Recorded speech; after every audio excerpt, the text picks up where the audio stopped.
The show can't start until we crack open a bottle of Revelton. Whether it's their crisp, clean vodka, the bold spice of their rye whiskey, the rich smoothness of bourbon, or the original honey whiskey that started it all, every pour is a taste of craft and passion straight from the heart of Iowa.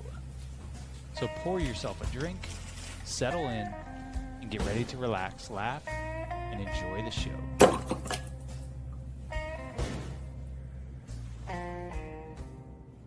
Hey, it's Andrew Downs. I'm proud to support Three Beards Media, and I would love to work with you. If you need merchandise for your company, organization, band, softball team, whatever, I can help. From name brand apparel to promotional items, large orders or small, online stores, and more, I can help your brand stand out. AKC Marketing is local, based in Johnston, and we are an employee-owned business, so our costs are low and our turnaround times are fast. But most importantly, we give you personal service to make sure you get exactly what you're looking for. Email me at andrew@akcmarketing.com or find me on social media, and let's make some cool stuff together. Now sit back and enjoy this Three Beards Media podcast. Would you like to sample some of my nuts?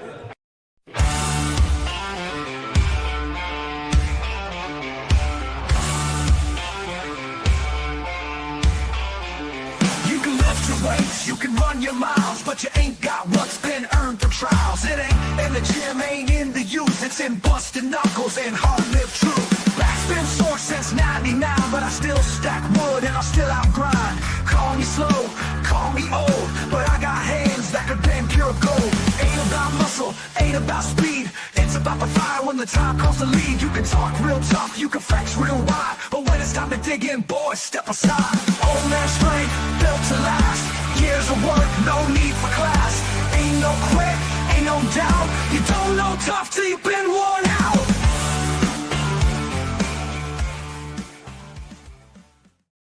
Hey everybody, welcome to another episode of Old Man Strength, brought to you from the AKC Andrew Downs Marketing Studios and sponsored by Revelton Distilling Company and Kyle Lehman at Wintrust Mortgage. I am your host, Chris Shipley, not joined tonight by Aaron Wall. Aaron, of course, last week was in Dublin for the Iowa State game, and he texted me about 20 minutes ago and said, Abby's got a volleyball practice that just got scheduled, so here we are.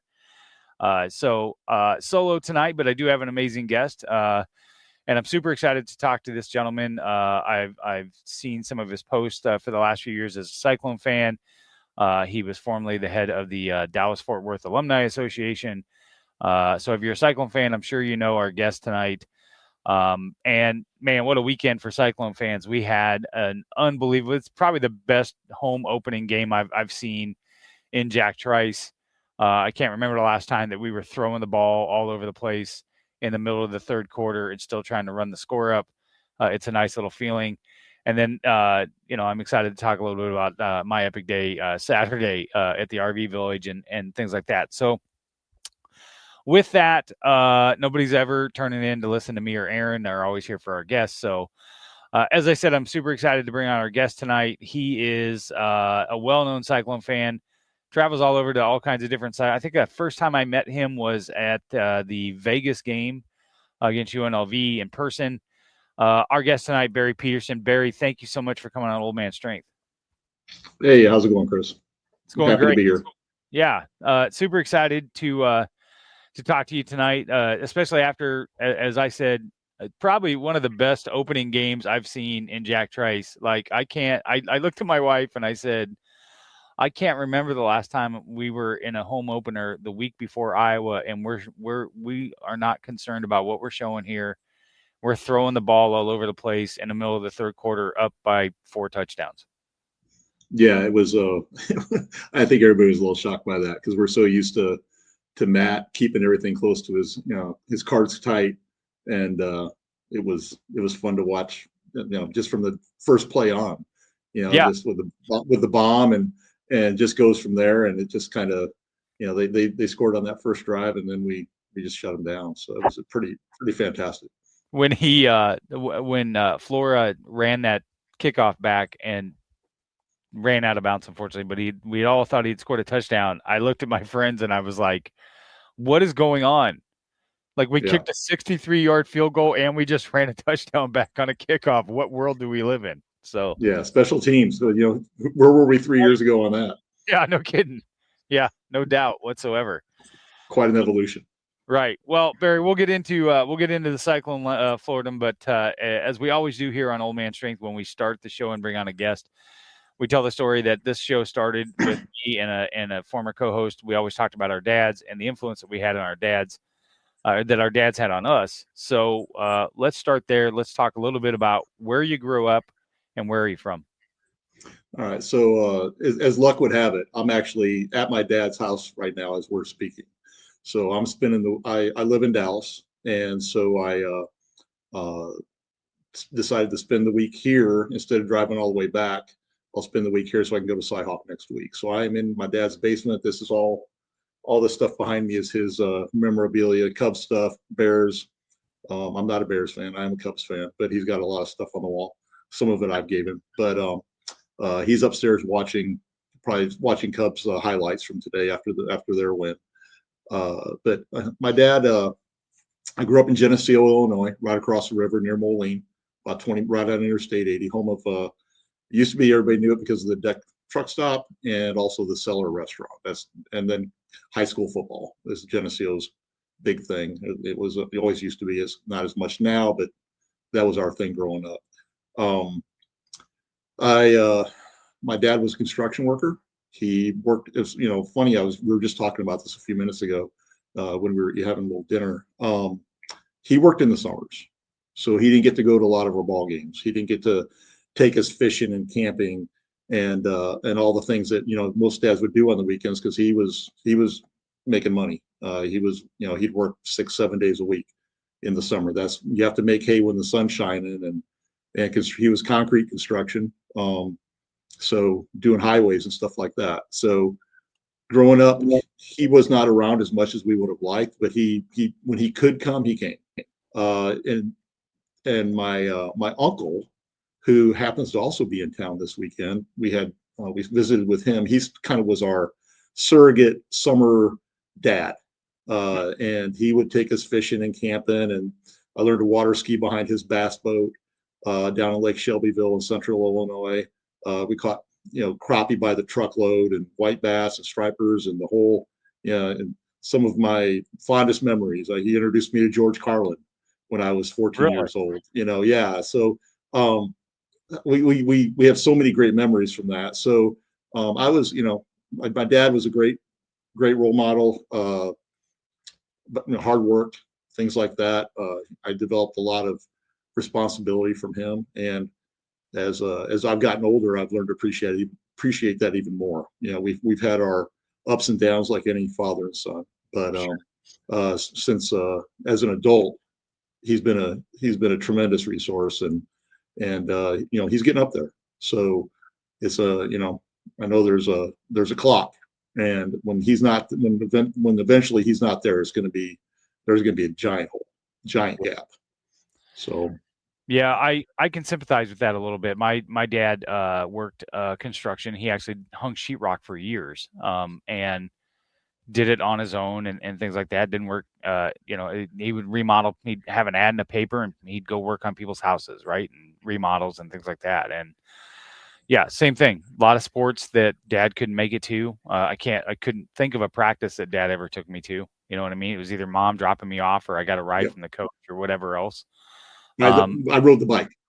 I rode my bike a lot. Yeah, back then we rode our bikes because the world wasn't as crazy, for sure. And then same thing. My dad passed away in 2011. It was actually 19 days before my marriage to my current wife right now. And oh, geez.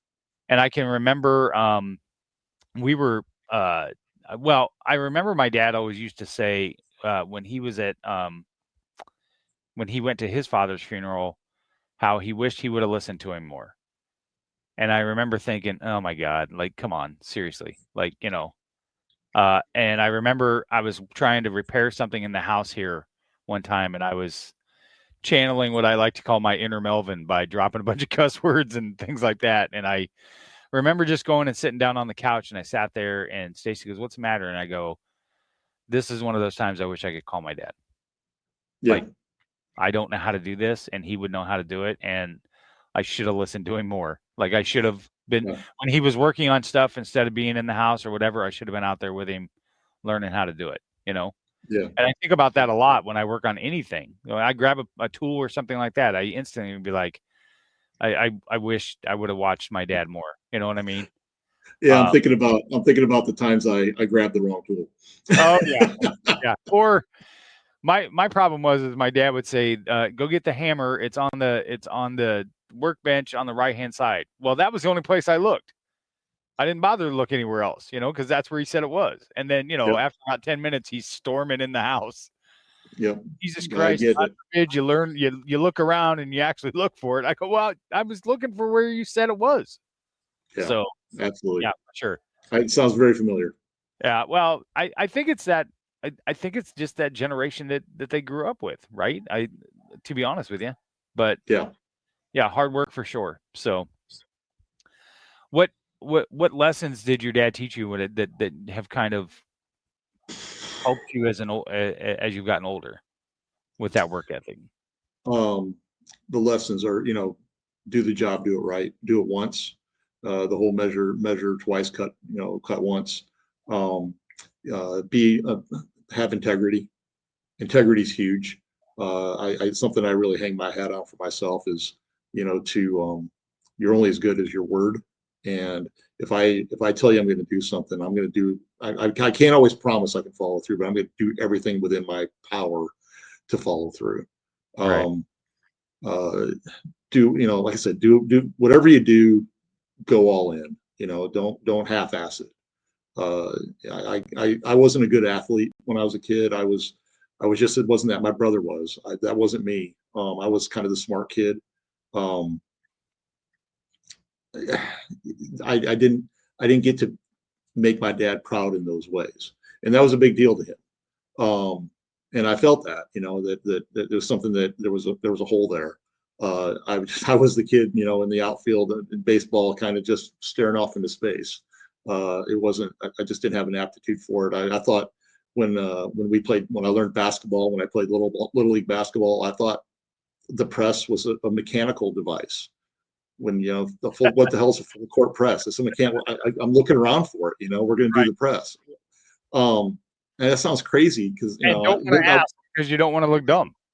But yeah, but we weren't, back then. I grew up in the 70s and 80s, mostly the 70s, and I went to high school in the 80s. Sports wasn't as prevalent, Right. and we weren't a hockey house, we weren't a basketball house as far as NBA. There was a lot of that stuff wasn't on TV. It'd be on like a Saturday afternoon. But my dad, he had us going. It's like you've got chores, you have things to do. I didn't grow up on the farm, but my grandparents farmed, so we spent a lot of time out there. And my dad was raised on a farm, so he believed in get up early, you get your stuff done, and then you do more stuff. Right. He's never idle. Even to this day, he's 83 years old, 82 years old, and he's out there mowing the lawn every 3 days, and he's got a beautiful flower garden and all this stuff. Just stay busy, do the things.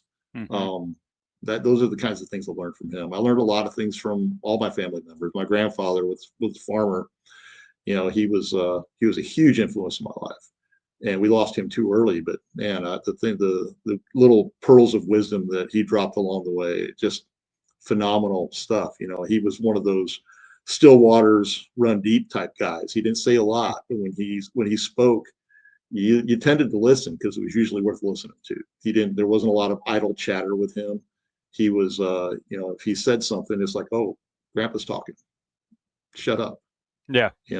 Shut your mouth and open your ears. So I got a good work ethic. I've maintained that throughout my career, on different careers I've had. I'm a worker. I'm a get it done guy, but I like to play hard and work hard. For sure. That's something else. My dad didn't play hard. My dad would, he was working all the time. So I didn't want to be that. I wanted more of a balance, and maybe I overdid a little bit at times. I'm sure I did. I know I did. Yeah. My dad, as I said, did a lot of hard work too. He actually, though, was very very adamant that I enjoyed my childhood, right? Like he would always say, "You're going to work the rest of your life." So I can remember, some summers during high school. I played high school soccer, which was at that time was played during the summer. Um, the season was during the summer, so there were 3 summers during high school I didn't work because I had soccer and I had practice. And my dad was like, "I don't want you working. I want you, to you're going to work the rest of your life. So these are your summers to enjoy yourself." My parents didn't have a lot of money, but somehow every year, the week of summer camp for Boy Scouts, I was able to afford to go. Like he was Yeah. adamant I was going to go to that, and I've always remembered that. And when I went to college, he had just started his own business, and he was working that, and he was paying for college for me to go. And this has always been a profound lesson that I learned, was he was paying tuition, and at that time it wasn't cheap. It was $2,500 a semester, which seems like chump change right now, but back in Yeah. '89, that was a lot of money. And Yeah.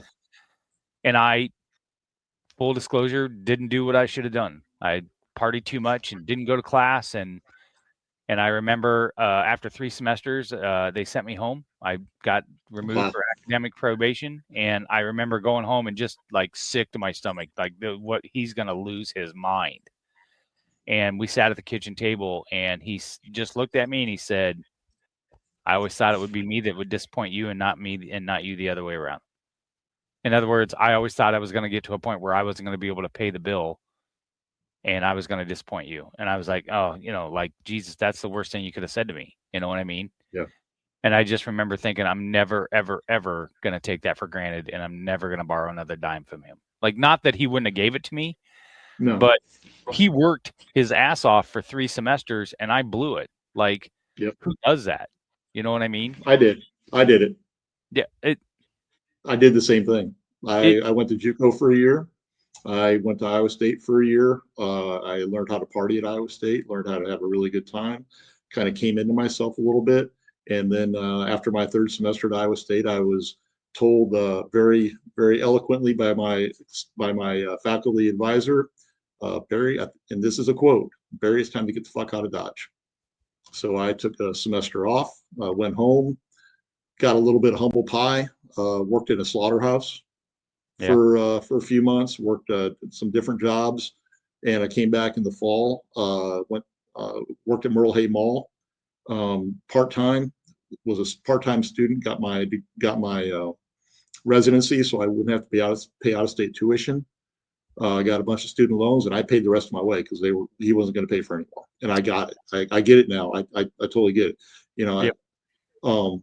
Yeah, I was a dumbass. I was having a great time, but I was a dumbass. And I went back and I did better. I changed majors. I got something that was probably, I got out of, I thought I wanted to be an ME. Yeah. The differential equations and Laplace transforms, decided I didn't want to be an ME. I got something a little bit more hands-on industrial technology. Okay. So went down that path and here I am today.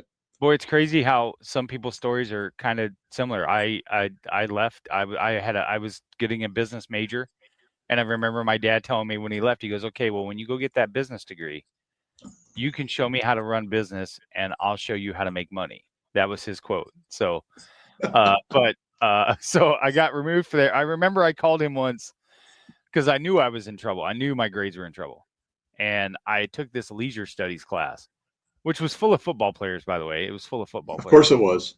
And I remember calling him one time, and I was like, "I think I'm going to change my major to leisure studies." And he's like, he goes, I bet you that went over well. "Well, what is that?" And I'm like, I don't know. Well, it's like you can be a park ranger or you can work in the DNR, which none of that was interesting to me. Like I never fished in my life, right? Or you can run wellness programs in Fortune 500 companies and things like that. And he's like, "Oh, okay, yeah, okay." Years later, I found out after he got off the phone, he hung up the phone and he looked at my mother and he said, "I'll be damned if he's gonna change that major to leisure studies. He can be fucking leisure at home for free. I'm not paying $2,500 a semester for that." So that's great. So when I went back, I was like, I'm tired of taking these classes that don't have anything to do with what I want to do. Like I'm sick of that. So I remember going into my academic advisor and saying, what are the majors that I'm closest to graduating to? And she said, what? I said, what are the majors that I'm close to? And if there's something I'm interested in, I'll pick it. And she gave me like, I don't know, 3 or 4 options. And one of them was political science. And I loved the political scene. Like I don't now, I hate it now, but I was fascinated with that. And I did have envisions of becoming a lawyer. And I said, I'll take the political science degree. And she was like, what? And I said, sign me up for that. I think I was like 55 credits or some silly number, you know. I was like, I because at this point, I know I need a college degree, but I also know that I can do anything I want to do here. So, and that's what I did. That's how I picked my political science degree and did great ever since then. So, Yeah. kind of the same thing, but yeah, leisure studies, not such a great idea. So, Yeah, that's not gonna make Dad happy. That's right. for sure. So let's talk about your Iowa State time. But what made you choose Iowa State? So my best friend from 7 years old, his sister went to Iowa State, and we came out there to visit. And I just fell in love with it. Her boyfriend got us into a party. We were in high school, and I was like, this is the best thing since sliced bread. I was kind of a nerdy high school kid, and I didn't know what I wanted to do, and I had zero social game whatsoever. I was kind of lost in my high school because I didn't fit into any of their boxes. And so I went out there and I found, I've learned I was like, this is a lot of fun. And I knew it was a good engineering school, and I wanted to be an engineer. And so I just kind of connected the dots and decided that's where I wanted to go. And once I decided that's where I was going to go, that's where I was going to go. I'm pretty headstrong. And when I decide something, I kind of lock down on it. And good luck, something else I learned from my dad is being stubborn as a mule. So here we are, Yeah. 40 some odd or 40 years later or whatever it is.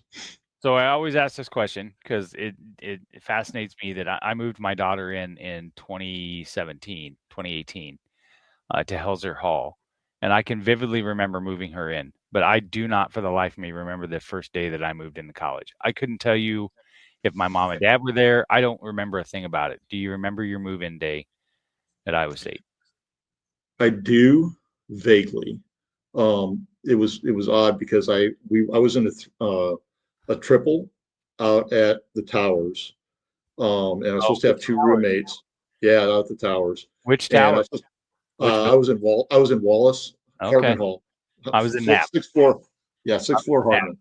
So yeah, so I was in a triple, and my first roommate was I can't remember his name. Something Jewett or something like that was his last name. And he had a really odd first name. I remember that. Norbert Jewett or something like that. I can't remember. And there was another guy, I can't remember his name to save my life. But the Norbert or whatever his name is, he moved out immediately. He got re-roomed because when you were in a triple, you were basically on a waiting list to go to move up, right? Sure. Yeah.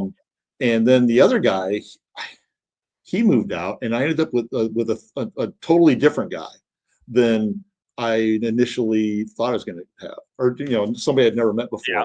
And his name was Jerry Thomas, and Jerry Thomas was the character of all characters. Jerry, if you're out there, reach out, man. I'd love to reconnect. He had been like a ranger or a guide or some sort of guide out in Montana, and worked in a national park or something for summers. And he came back with an elk rack that we had on our wall in the dorm. And his thing it was like a 30-point rack. I mean, I'm exaggerating somewhat, but this thing was huge, and we'd have our hats hanging on it. And it was this, and he was as country got. And he had a charm. He was charming, and the women loved him. He was big redhead farm boy, and I learned a lot from that kid, as far as how to talk to girls, and just talk to him and charm him, so to speak. Right. He had a gift, and it's a gift I didn't have, and it's a gift I wanted when I saw how effective it was with him.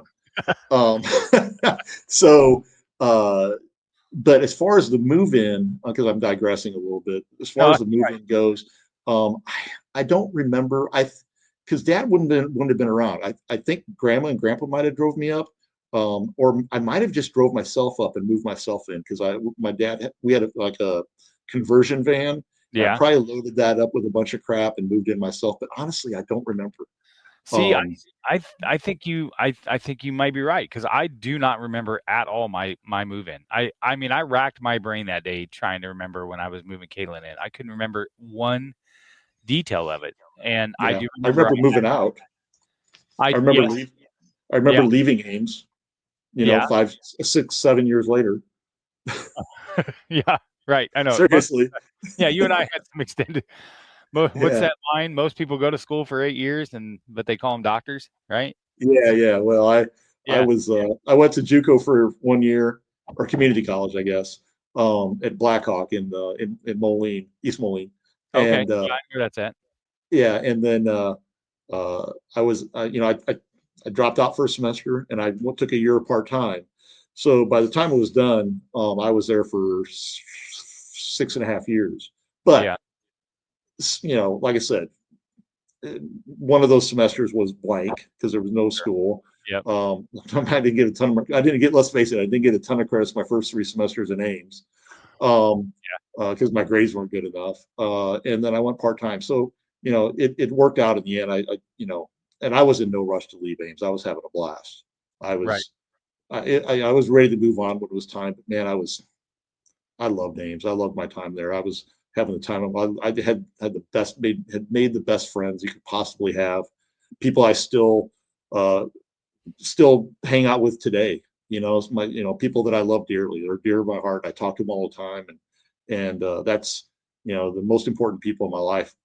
For the most part, I found in Ames, one way or the other.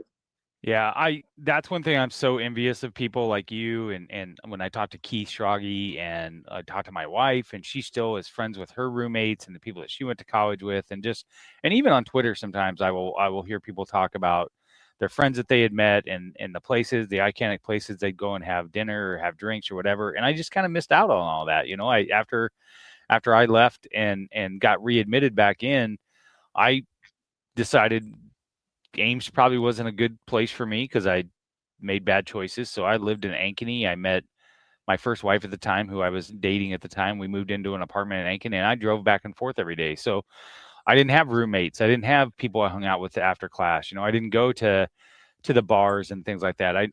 The first time I'd ever been in Size Roost was literally this April, when my daughter, we went to Size House of Trivia for the first time. I had scored some tickets, and Caitlin begged me to go to Size Roost with her afterwards, and I went. That was the first time I had ever been in Size Roost, and the first time I'd ever been in Welch Avenue Station was in 2017. So Wow. yeah, So I will tell you, let's be 100% clear. Size Roost, back when we were in school, was a place you wanted to be. And I'm aware. I go, now I People, go in there. Yeah. Now I go in there, and it's not, it's a bunch of people standing around looking at their phones. right? Yeah. And it's just way different. I mean, it turned into a fern bar for a while. I was, the '80s were a great time in Campus Town. I worked at the Cave In. Oh, really? Yeah, I was a bartender, and they had me bouncing. I was kind of undersized to be a bouncer, but whatever. I did some bar backing, bartending. We hung out at People's. There was a place. I mean, you probably don't remember Granddaddy's. No, I don't. Mm-mm. Granddaddy's burned down. There was a lot of. I'm not gonna throw anything out there because I don't want to get sued. But there was speculation that there was, maybe some help when that burned Sure. down. Yeah. But that place was that place was fun. We spent a lot of time at top of the town, and that place and, stuff, downtown. Didn't really go to Whiskey River or any of that. That wasn't really in our, Beamers. Yeah. Spent a lot of time at Beamers. And what was the sports bar underneath? The Sports Page or something like that? Or Yeah, I think it was Sports Page, and then there was People's. I remember People's. Yeah. People talked about a lot of people went to People's quite a bit. Yeah, we went there. That opened up late in my tenure. So what year did you graduate? I graduated in the fall of 90. Okay, so we were there overlapping. I was there in 89 to 94. So I tell Caitlin, it's so funny to just listen to her experience and my experience. Like, she would talk about going to the bar and things like that, but I was like, you didn't really live if you didn't go to a barn party and hop on a random bus at some pickup stop and just got dropped off at a barn and Lodge parties for $10 and then randomly hope that this bus was going to take you back to the same spot. And I think now and go, how is that even possible that people did that? Like, the 54-year-old man in me now is like the insurance liability that I just reeks of that. I can't imagine that happening now. Yeah, so I remember lodge parties were a thing. There was a lodge. I don't remember where it was, because I always got hauled to it, so I never drove to it, I don't think. And that was something we did as a dorm floor. We had a lodge party every year. That was a big deal. I remember that. I got involved with a group of guys, still friends with all of them, or damn near all of them today, the ones that survived, that called, and we were pretty notorious, the Big Schwanks.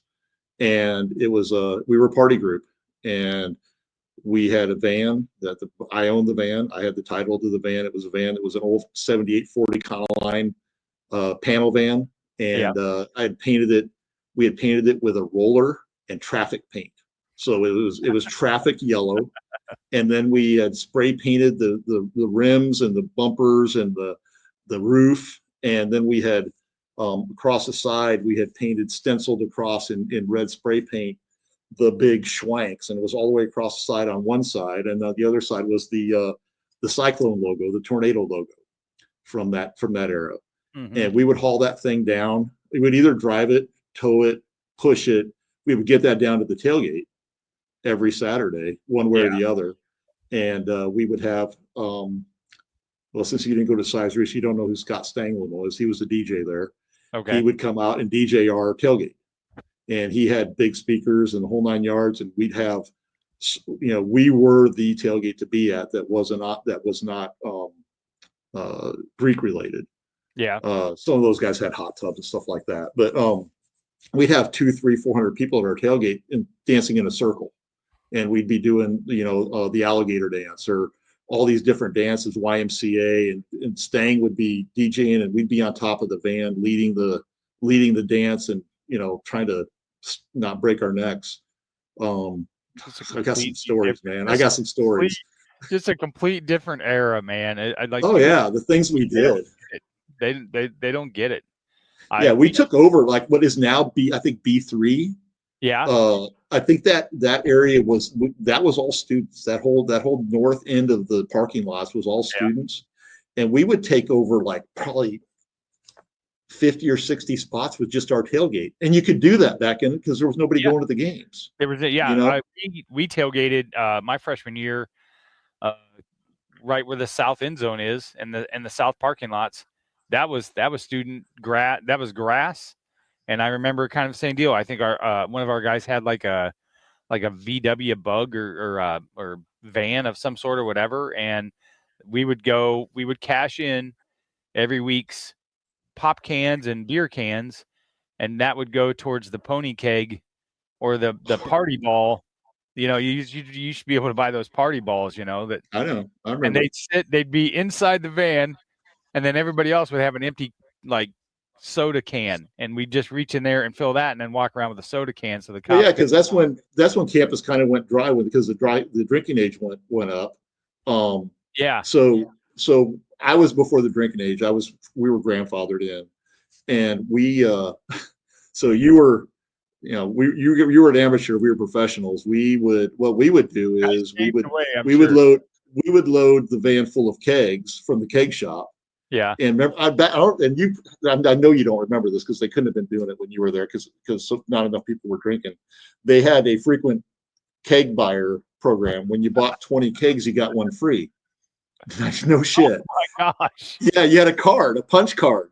Okay. And we would get free kegs all the time because we were buying them by the dozen. Oh, and yeah. so we were their best customers damn near. Because we were having parties all week long. I was having a good time. Well, see, that makes a lot of sense because my freshman year, there was a junior on our floor, and he would tell the story of the RA on Friday afternoons when you get off the elevator. There were 2 kegs in the lobby of the floor, and the RA was handing out beer, and I was like, when did this happen? Well, we used to have daiquiri parties in the den in the towers, on Friday afternoons. And we'd be out there with blenders. We'd have like half a dozen blenders and just pouring daiquiris and pina coladas for their sister floor. Anything you could do to get the girls on the floor, because that's when it wasn't co-ed back then. You only had one co-ed floor in the building. Yeah. I think there's one in 2 of the buildings, if I'm not mistaken, or maybe it was each building. The 4th floor was co-ed. But we had the first house meeting that we had as freshmen. They had this house award that they would nominate to whatever individual on the floor did the dumbest shit the previous week. And for their way to give it out the first week is all the freshmen had to go down to the 2nd floor, which was a women's floor, and knock on the door and ask and get one piece of underwear and bring back to show. And I'm like, you guys might as well just hand me the fucking award. Like, I'm a fat kid who has no game whatsoever. Nobody's going to give me their panties. Like, you are fucking crazy.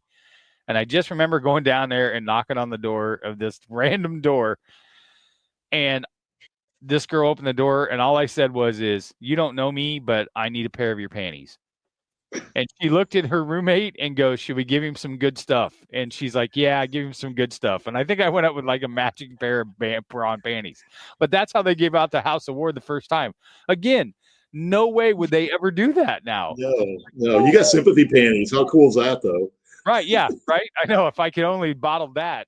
Yeah, I was like, I am so gonna get stuck with this house award. And it was this gigantic. It was probably 5-foot silicone double-ended dildo. Oh God, great! And great, yeah. One year, did you have to carry it around with you like the class and stuff like that? Oh God, no, okay. But it is in. I was going through in 2020. I was going through a bunch of old photos. Caitlin was with me, and I found the house photo that we took, the official, like, everybody was all dressed up. Yeah.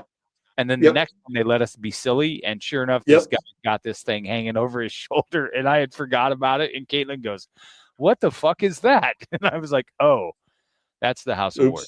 My roommate won it one time for being too drunk. I don't know. He peed all over something. Anyways, my parents came up like that week. And of course we had our beds hung up, they were on the racks, and those had like little rungs underneath, and he had stuck that thing, and it was just hanging over our couch like this. When you sat on the couch, it was just hanging right in front of you. And there was beer cans all over. We had been drinking, and it was a Saturday morning, and my parents came up to take me somewhere, and I forgot they were coming up, and my mom walked in that room and saw all the beer cans and looked over and saw that thing hanging there, and she just walked out and she goes, Melvin, I'm going to the fucking car, and I'm never coming back up here again. Yeah, I remember parents' weekend. My mom came up with her husband, and she was just she caught wind. She saw the van, and she saw us dancing on the van, and she was just he was from Greece. He didn't understand college football. He didn't understand any of it, and he was just fascinated by the whole ordeal. But he was like rooting for me. He was like, hell yeah, you go, kid. And my mom was completely mortified. She's like, oh my God, I'm so proud. There's my son dancing on his yellow van, drunk off his ass, with 300 people mimicking his moves. It was something. Sure. Yeah. No, it was a time for sure. Yeah, it Uh, was a different age. It was a different era. We could get oh, away with there. Thank God we didn't have cell phones.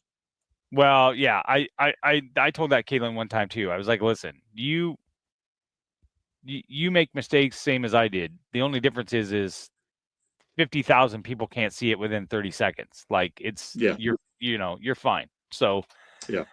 uh, let's go ahead and get a word from one of our sponsors here, Robertson Distilling Company, and then Barry, what I'd love to do is come back and let's talk about after graduation, where you went, your career, Okay. and then let's talk about your cyclone trips and some of those iconic memories. So, All we'll right, be sure. right back with Barry Peterson. Making great tasting bourbon requires the perfect combination of ingredients, conditions, and time. The longer it rests, the better it tastes.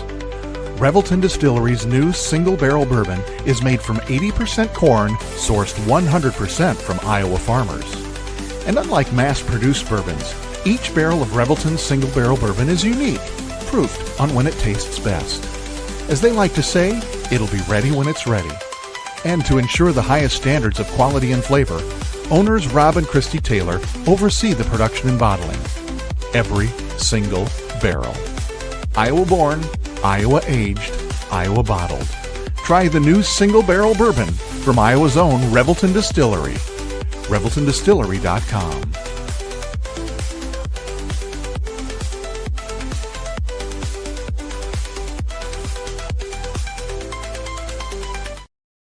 All right, and we're back with Barry Peterson. Thank you again to our primary sponsor, Revelton Distilling Company. Rob and Christy Taylor down there in Osceola do a bang-up job. We drank way too much Revelton over the weekend at the tailgate. I went to Costco and met Rob, and he signed a couple bottles, and one of them was directly said, "Enjoy with Cyclone fans only," and that's what we did, Barry. So 120 proof bourbon. We had to mix a little bit with it, but it was a good day. Yeah.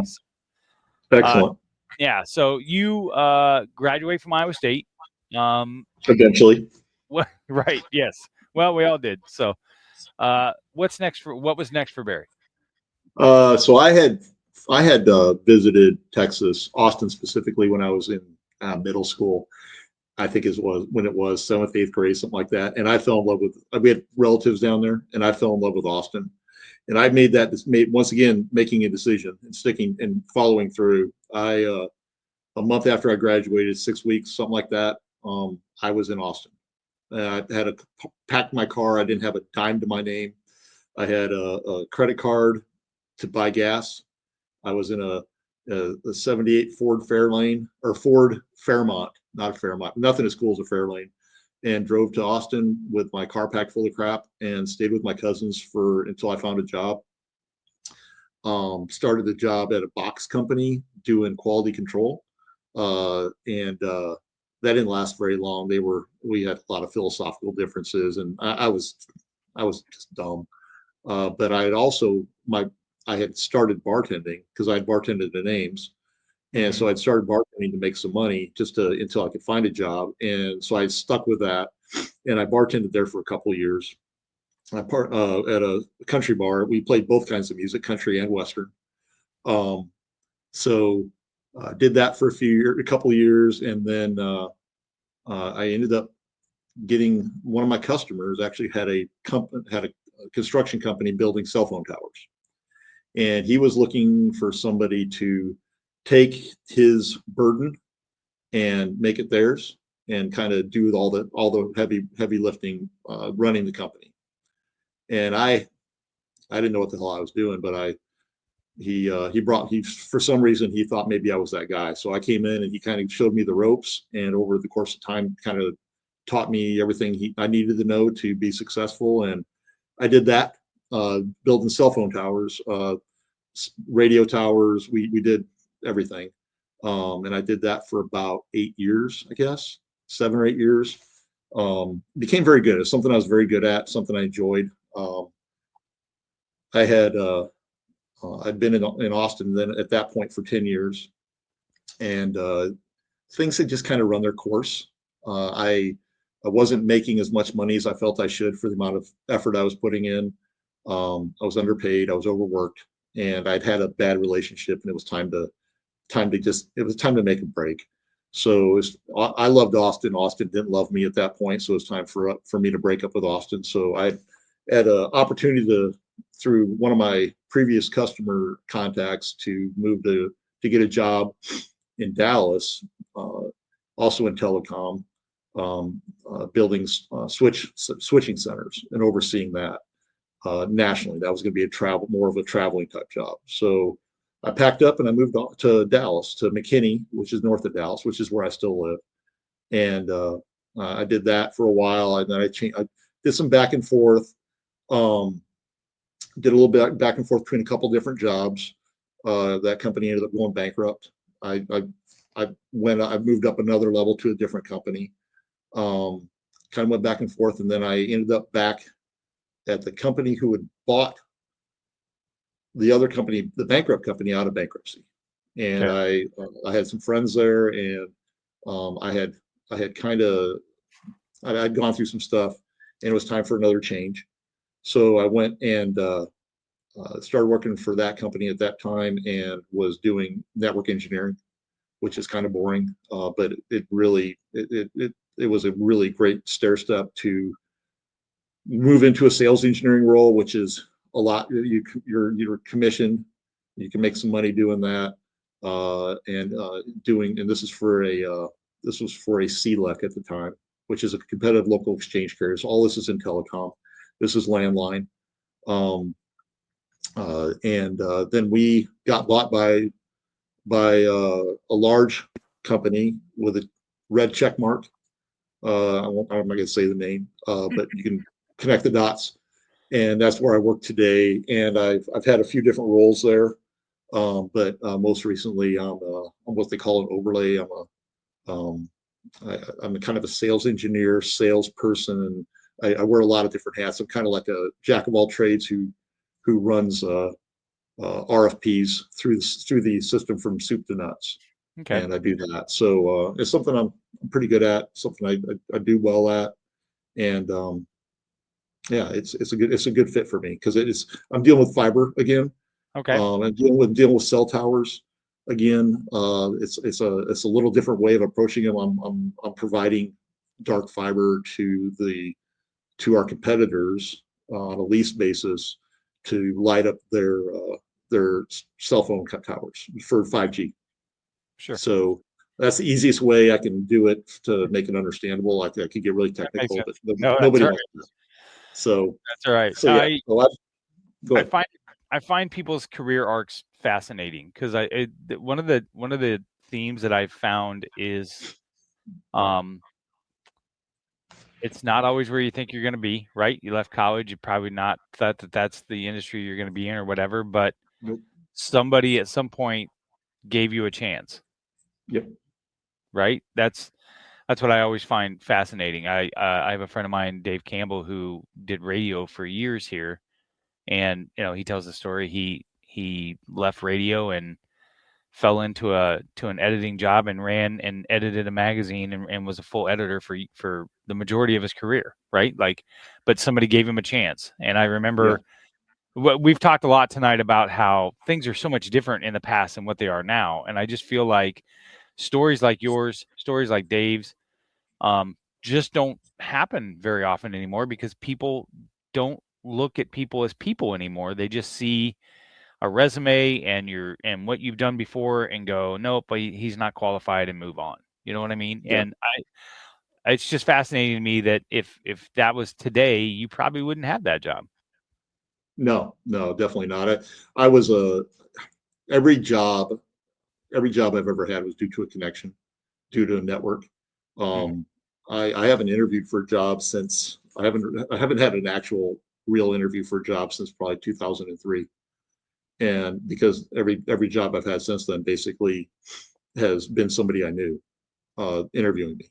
So and it was more checking the box. And there was a couple in there. I'm not gonna. I think maybe I'm forgetting something, but in order to get where I've been, this job I have now, I was told that I was getting this job.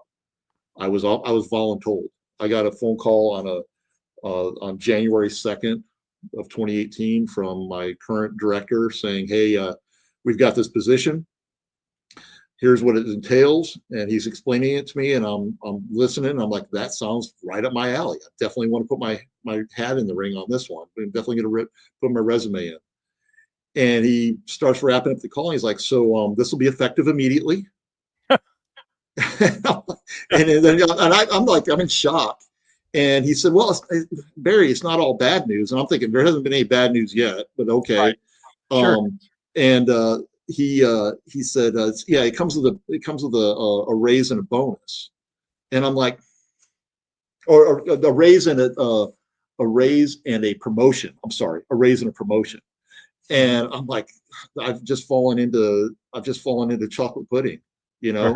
how Yeah. awesome. And that's what I've been doing, so I didn't even have to interview for that job. And then what's funny is they were building a team, and I was helping interview the people that were going to be on my team, because I was helping my boss do that. He was running people past me, and he's telling me, oh, this guy's resume, he has this and this and this, but he not that. And he's going through all this stuff, and I'm listening to what he's looking for, and I'm thinking to myself, I never would have got hired for this job had I had to go through this interview process. So Yeah. I've been so fortunate. I've had people looking out for me, and I think Grandpa's been looking out for me for, over my shoulder for years, in spite of my being a dumbass.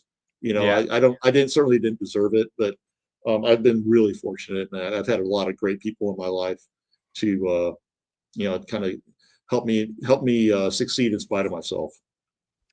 Yeah, I can tell you that I'm 54 years old, and I finally now feel like I'm in a position in a job where somebody gave me that chance, right? Every job that I gotten before, it was a cold interview, and then you had to work, and prove yourself, and then you would get it. And this last job that I have now, and the company that I work for now, is kind of I just remember in the second interview process, I had just said, I may not have the experience that you are looking for or whatever, but there won't be anybody that doesn't come into this job and doesn't work as hard as I do every single day and roll my sleeves up and give you an honest day's work.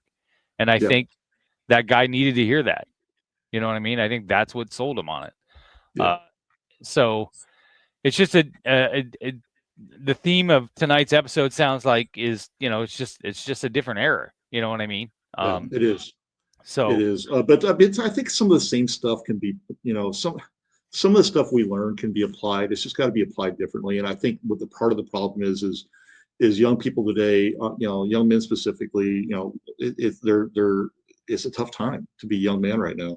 It's a tough time to be a young person in general. The young men are going through, they're getting a lot of bad information from bad sources.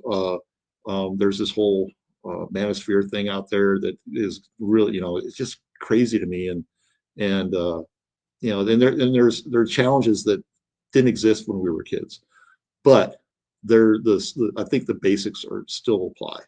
You got to learn how to communicate with people. You got to learn you have to be fearless in your ability to put yourself out there. right. You have to, I had, as the DFW Cyclones president, I had, every year we did a send off for the kids going to Iowa State from North Texas, and we had when they still do it, and I would always have a few minutes where I would just kind of talk to the kids and give them some of my wisdom for whatever that's worth. I thought it was worth something, but maybe they probably looked at me and said whatever. But I always told them, I said, when you go to school, learn when you go to school, you go to the classes, do all that. That's obviously what you're there for, but don't just do that. Get involved, go to the meeting, talk to the weird kid. If you're not going to talk to the weird kid, be the weird kid. Go to the club meeting that you probably would go to, the photography club or this club or that club, something that you have zero interest in, and just go to a meeting and just see, maybe, Right. find something, get out of your comfort zone, and all that. Go to the football games, get involved. If you, and I would end it with this, and there was more to it. I don't want to, go drone on about it, but if you, and I would always say, at the end of the day, when you graduate and you come back home from Ames, wherever home may be, or wherever college you're at, when you leave, if you are the same person on that day than you are right now before you enter college, no matter how good your grades are, you fail. Yeah. Because it's about personal growth. It's about getting out of because that's what life is. Life is not comfortable. The real world, when your career, you're gonna have to get out there, and you're gonna be dealing with people that you don't like necessarily. You're gonna have to figure it out. You're gonna have to learn to live with these people, work with these people. That's just how it works. Nobody's gonna protect you. Yeah. So get hurt in college. It's a safe environment. Have your heart broken. Get rejected. All that's what college is about. It's a safe space, so to speak, for that kind of stuff, that kind of failure, or success. Whatever. But don't just make sure you grow. Don't be the same person on day 1200 as you were on day one. Sure. The Alumni Association of DFW is quite the group. I followed you guys on Twitter, and anytime there's a trip, anytime there's a game down in that area, you guys always coordinated stuff, whatever. Talk just a little bit about how much fun it was to be the head of that. Well, let's start by saying my wife's a saint. She put up with that crap and I say crap. She put up with me. It's a lot. It's a lot, for 12 years. I was the president of the club, and I think it happened. I think we started in 12, if I'm not mistaken, in 2012. And it was when it all kind of happened really oddly how I got involved with it. But when TCU joined the Big 12, that was a kind of our breakout period because it was an opportunity for us to have an event. We had something we could kind of build around, and that being a football game locally. And I had been around friends in Austin who were doing that.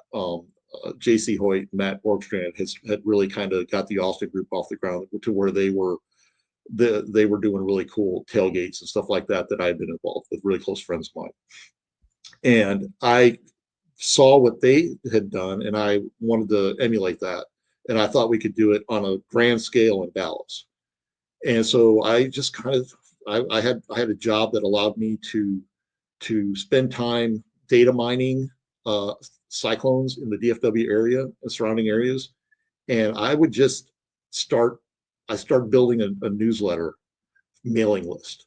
And I just hammered people. You were opted in until you opted out. So, and if you came to one of our events and you signed one of our piece of papers, you were opted in again. That's right. And then we got there was a whole series of events, and I talk about my wife, she's a saint, but I also had this great group of people that I call them the usual suspects, the people who do all the heavy lifting behind the scenes, the guys, these men and women, who are sometimes a lot older, that have some time on their hands that could help run a tailgate or do game watches or just make the everyday blocking and tackling. Without those people, none of that exists. There's no DFW Cyclones without them. I was kind of I think I was kind of the I don't want to get over. I was just kind of the guy who drove the car. That everybody was telling me what to do. They were building the car. I had a vision of some sort of, hey, we can do something big here, and I had this goal of having a scholarship for a DFW Cyclone scholarship that was endowed. Yeah. And so we started raising money, doing the tailgates, and we started building. That started kind of snowballing. We got a little notoriety at a couple of basketball games, the Gold Rules game at TCU. Where we actually had more fans in the stands than TCU did at their own home arena. And that's not hyperbole, that we did. No. And you could hear us in the background doing Cyclone Power during the game. And George Niang commented on the post game with Walters, that kind of launched us through the help of Cyclone Fanatic. Yeah. Chris and Brent and those guys were, they kind of allowed us, I would tell those guys, hey, we're going to do something, and then they would talk about it. Yeah. And I would get on, and then that led to some radio interviews and a couple of TV interviews. And suddenly we had this thing, and we were teaming up with the Austin group and having tailgates with 1,200 people out. Yeah. And we're serving, and it's all you can eat and drink, Texas barbecue and all the beer you can drink, all day long before the game. It kind of just evolved, and that was the Austin group. They ran a lot of that, but we helped. And so it was kind of a teamwork thing. We took care of the game tickets. We were selling 700-800 tickets and handling large amounts of money. And we were doing it nearly flawlessly. Yeah.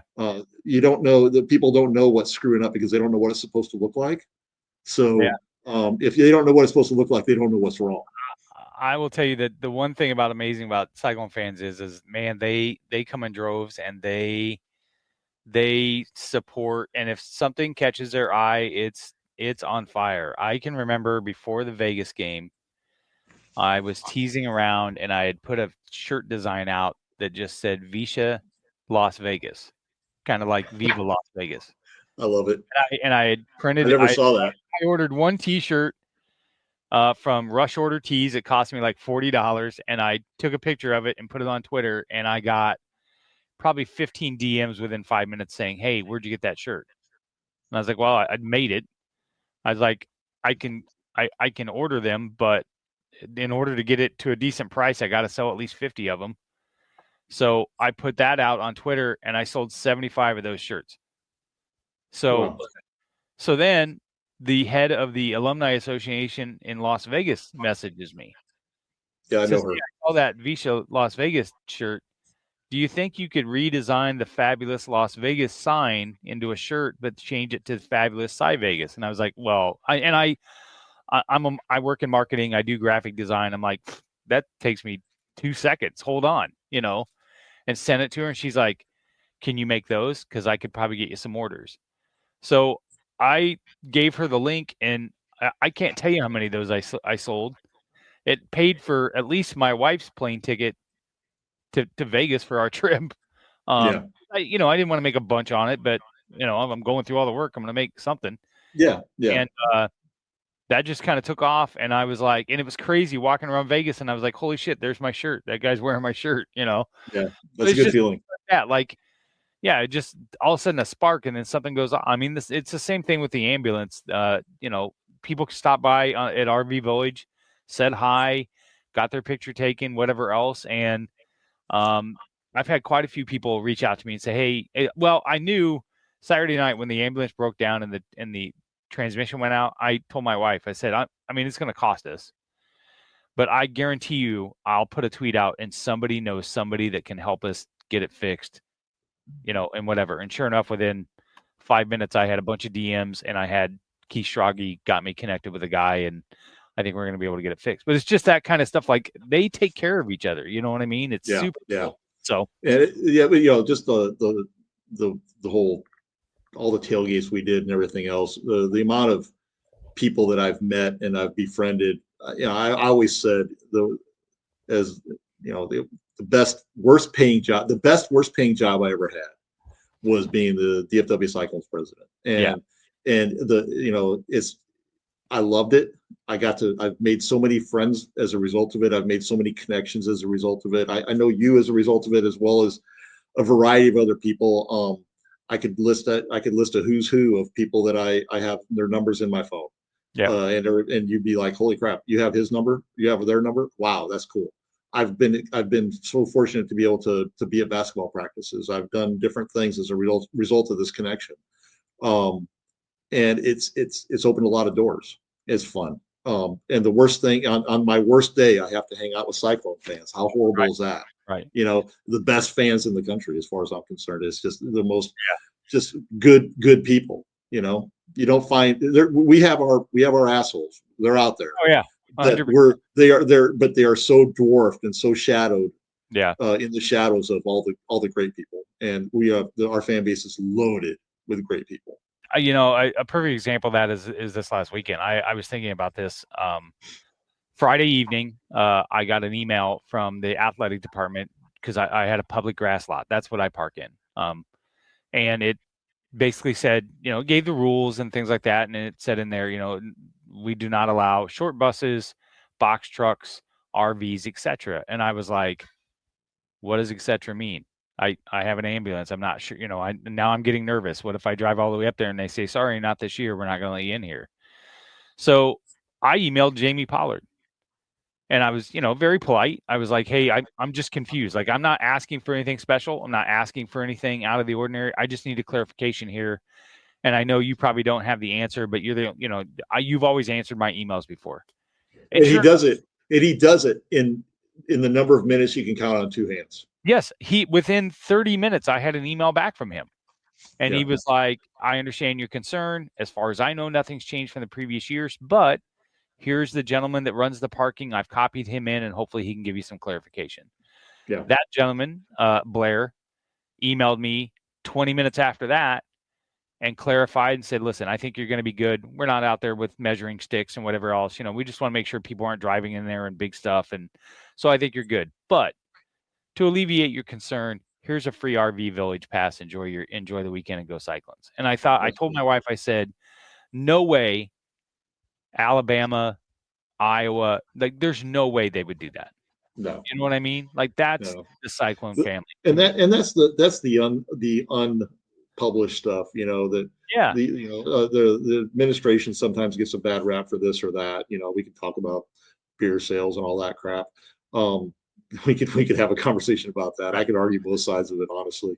But I have a similar story, with Jamie specifically. I called, I can't remember, him and I were talking about something on an email back and forth, probably about one of our events. And I said, oh, by the way, I'm going to be up there for the Texas game this weekend. And I'm bringing my dad. And he pinged me back. He's like, hey, do you have tickets yet? And I said, no, I'll get some. I'm not worried about it. And suddenly I had tickets in my mailbox, in the brand new Suka end zone club. Right. So I was able to take my dad. Jamie, when we were walking in, just going back to the dad thing, right? We were walking in, and my dad loves to be. He likes to have not special treatment. He loves it when he feels like a big shot. He loves to feel like a big shot. Yeah. And we won't come walking in, and Jamie just happened to be standing outside the Suka, and I walked up and I introduced my dad to him, and I shook his hand and thanked him for the tickets. And it was just random. It was just I happened to bump into Jamie everywhere. It's the weirdest thing. And he always gives me way more time than I deserve. I am not a big donor. Let's be clear. I'm not. I've donated a ton of time. Right. And blood, sweat, and tears. But money is not high on the list of things I've given to Iowa State. But my dad, he treated my dad like a king. He's like, hey, your son this. And my dad walked away. His chest was out. That was like a great day for him, Yeah, because my son knows the AD, and it was a big deal for him, and that was a cool moment for me because my dad got to see, that, hey, what I do is actually recognized somehow. Yeah. Because he knows how much effort I put into the club down in Dallas. Right. So, stuff like that. There's all kinds of, there's so many people that have stories like that, like I said, Jamie gets he gets a lot of shit, that some of it he probably deserves, but at the end of the day, he's a really good dude. He really is. Yeah. He's got his heart. And when I email that dude, I'm getting a response almost immediately. 5 minutes. He's come on this pod. He's went on Side of the Storm. Jamie loves a camera. Let's be real. Oh, I know. When we moved into this house, this basement was not finished, and we had just finished it. And I had told my wife, I said, I want to make this my Cyclone man cave. And I don't know. You've probably seen photos. There's wall to wall Cyclone stuff down there. Yeah. And I emailed Jamie Pollard and said, I've finished this basement, and it's going to be a tribute to the boys and to the Iowa State Cyclones. I said my stepsons, Josh and Jordan, were the first ever kid captains in Jack Trice in 2011. Wow. And as a thank you to them, I'm going to put up their kid captains uniforms. But I would just love, if you have anything laying around that you would like to donate, I would love that. And he emailed me back. He said, you'll have a package in a few days. And I had a game worn jersey and a handwritten note to the boys. Wow. And it's sitting here framed in this basement with the That's note fantastic. inside of it. Yeah. That's fantastic. So it's things like that that really, to your point, there's some times that he can, say some things Yes. and you're like, oh, come on. But, after a while you're just like the guy's a good dude. So And the thing is, he's not afraid. He'll answer every question. You might not like the answer, but at least he's answering the questions. There's a lot of people who just hide behind their desk, and they don't want to deal with that, and yeah, so they'll just no right. comment all day long. Jamie, you never have to worry about Jamie saying no comment. That's for sure. Yeah. Let's take a break. This is 2 quick segments, and then we're gonna get out of here, Barry, because it's late and Okay. I'm old and I got to go to the gym in the morning. The first segment is this is going to be the Kyle Lehman Wintrust question of the pod. So it's going to have a little bit of fun here with this question. What is your top Iowa State moment that you've witnessed in person? And if you could go back and change one Cyclone event, which one of those would that be? So think about that, and we're going to get an ad from Kyle, and when we'll come back and get your answer to those questions, okay? Perfect. Whether you're buying, selling, or refinancing your home, or if it's simply time to renovate the one you're already living in, you need an experienced mortgage professional to help you analyze your financing options and to make sure the closing goes smoothly. And that's exactly what you get when you call Kyle Lehman at Wintrust Mortgage. Kyle's experience and expertise, coupled with Wintrust's rates and programs, ensures you'll get the mortgage that's right for you. You may even qualify for down payment assistance. Before you reach out to a realtor, call Kyle and get pre-qualified, empowering you to start shopping for the home of your dreams. Call Kyle at 515-473-0546. Kyle Lehman Wintrust Mortgage, 515-473-0546. All right, and we're back with Barry Peterson. That was from Kyle Lehman at Wintrust Mortgage. I would love to go get another mortgage from him, but he's already saved me a ton of money in 2020 when I refinanced in under 3%. So I'm not going to do that right now. But Good move. you should go see Kyle Lehman at Wintrust Mortgage. And when you buy a house, you should contact him first and make sure you get pre-qualified. So, Barry, the question was, well, I cheated. I gave you 2 questions. What is the greatest Cyclone moment that you've witnessed, and what is one Cyclone moment that if you could go back and change in time you would change? The greatest Cyclone moment I witnessed has to be taking my stepdaughter, she's my daughter, to Kansas City, and when we won the Big 12 championship, when we ran through Texas and Kansas. And then I think I can't remember who the last game was off the top of my head, but we just ran through them. And the games were phenomenal. The Texas game with the final shot, and having her with me, and then going, just celebrating that and going to the hotel afterwards and celebrating with the players and the coaches, Fred, and that entire gang, that entire team that was amazing. And having her there for that, she was there on my hip the entire time. And that was just nothing short of remarkable. And it's one of my fun. We've got some great pictures. She did not go to Iowa State, but because she's handicapped, she was born deaf, and so in the state of Texas, you get free tuition. Okay. Iowa State wasn't going to give me free tuition for Amber, right. So she wanted to go to Iowa State, but it would have been a very costly decision. So it would. You still be a big we fan. Talked about it. Yeah, we talked about it. Trust me, and I explained it to her, but she still loves Iowa State. She'll become, her and her husband now will be coming up with us for homecoming. That's awesome. Look for me there. As far as the one moment you could change, Niang breaking his foot. Yeah, it has to be that. I was in San Antonio for that, and then that was just a moment where all the oxygen left the room, when we found out afterwards, because we were a juggernaut. Yeah. A close second to that would be the Michigan State final 8. I think that team was a national championship team, and I remember when we lost that game, I was just devastated. I looked at my friends. We were down in Austin, and I was with Matt and JC and that whole Austin gang watching the game, and I just I grabbed my wallet or whatever, my cell phone or whatever it was, and I just walked out. I didn't say a word to anybody. I was just Sick. I was dead. My whole heart died that day. Yeah, sick. We got jobbed, and we should have won that damn game. I'm sure we have the pod with Marcus at Side of the Storm, so I talk to Marcus all the time. Last week we had Stevie Johnson on that show. Yeah. Neither one of them have ever watched that game ever since. They've never rewatched it. Neither have I. And will refuse to watch it. Yeah. Like Marcus refuses to watch it, and Stevie said, I can't even, the thought of even rewatching that game makes me want to puke. Yeah, I believe it. So, I believe it. Yeah, it was just heartbreaking. So right. Yeah. We got a final segment here.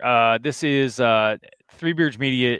What we try to do here as much as we can is give back to the community. It's one of the things that Aaron and I, when we started this company, we wanted to give back as best as we can. So one of the things that we do here on Old Man Strength is we have a segment called Shut the Fuck Up.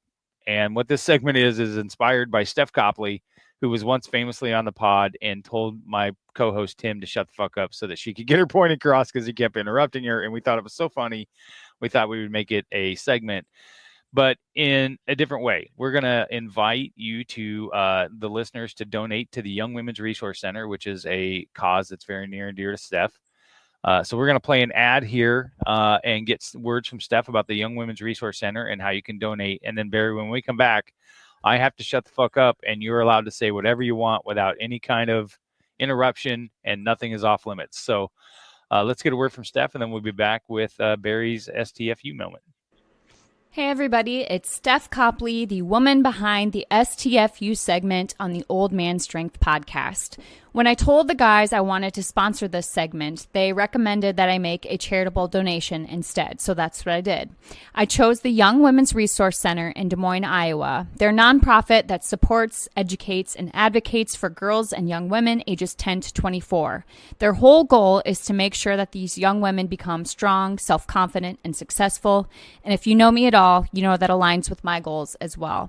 If you're interested and would like to donate, check them out at ywrc.org and donate today.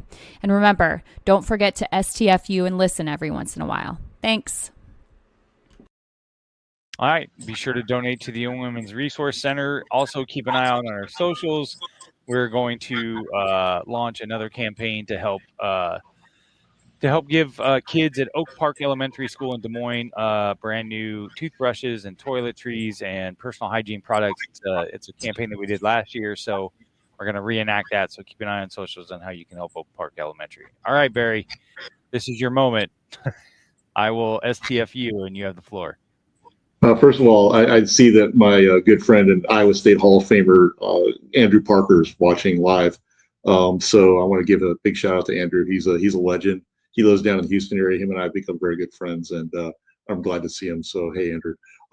So I thought about this because I listened to a couple of pods and trying to figure out what the hell I wanted to talk about. And I think it's something I've been in a Twitter chat. And we talk about different things a lot, and it's all Cyclone fans. And the one thing that I, as somebody who doesn't live in Ames, I go to a lot of road games. I go to games, Texas and TCU and Waco and Tech and those are all OU, Oklahoma State, and so I see how the other fans act and how there's some good and some bad, just like there is anywhere. But the one thing that I notice is that our fan base, as awesome as it is, and it's an excellent fan base. The one thing is we're a little too quiet during the games. There's a little too much politeness. It's a little too much sit down. I'm the level of fan that if I don't sit down in the entire game, I'm perfectly happy. I think we need to be more vocal. We're awesome on third down. We're awesome on fourth down. The first and second down, you can hear a mouse chirp in that place sometimes. And it's to me, it's I go to other places and it's not like that. So the one thing I would say is, hey, let's amp it up a little bit. I did notice this weekend that there was a more, it seemed better. And I think it's because the sound people, there's an effort to bring the level up, the energy level.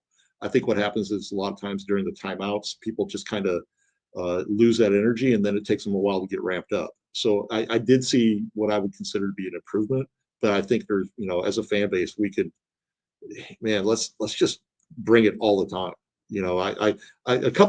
What makes me think about this is a couple of years ago, I was in the stands and there was like 3 or 4 K-State fans sitting right behind me, and they were in the Iowa State section, and which they have every right to be, and I know that because I've been those fans in other stadiums, and they were loud. They were probably too loud. They were a little obnoxious, but that's what it's a football game. You're supposed to be cheering for your team. And we had fans that were shouting them down. And I'm just like, man, they're just being fans. Leave them alone. They weren't doing anything horrible. They were annoying, but good. That's their job. They were loud throughout the entire game. And I am the last person to give K-State fans any credit at all. But those guys damn near took a beating after the game by some of the fans because people were so mad at them. And it's like, come on, man, you know how to battle that? Be louder. Don't threaten to kick their ass and tell them to sit down and shut up. This is a freaking football game. We're not in church. Let it rip. Come on. I want their fans to be loud. I want us to be louder, period. And that's my shut the fuck up, my rant, whatever you want to call it. Let's just be better. Let's just always be courteous, but damn, let's be loud. And let's be the loudest, not just the best fan base, but the loudest fan base. Absolutely love it. Barry, thank you so much for taking the time to come on Old Man Strength. We really appreciate it. I hope everybody that listens sticks around, listen to the rest of the episodes, check out Side of the Storm with Marcus Pfizer and Brent Curvey. You won't find 2 guys that Marcus apparently thinks we're going to beat Iowa 49-3. He's awful. Let's please, that'd be awesome. He's awfully optimistic, let me tell you. So with that, check out the rest of the content on the Three Beards Media Network. We have Billy and Willie's workshop tomorrow night. We have chair shots and chokeholds on Thursdays.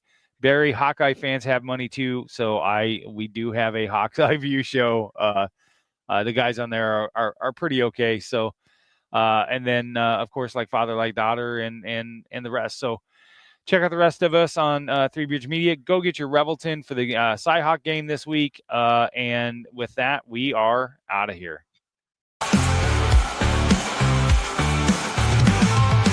Old man strength, built to last. Try to break me, you won't get past. Ain't no quit, ain't no doubt. You don't know tough till you've been worn out. One day, kid, you'll understand.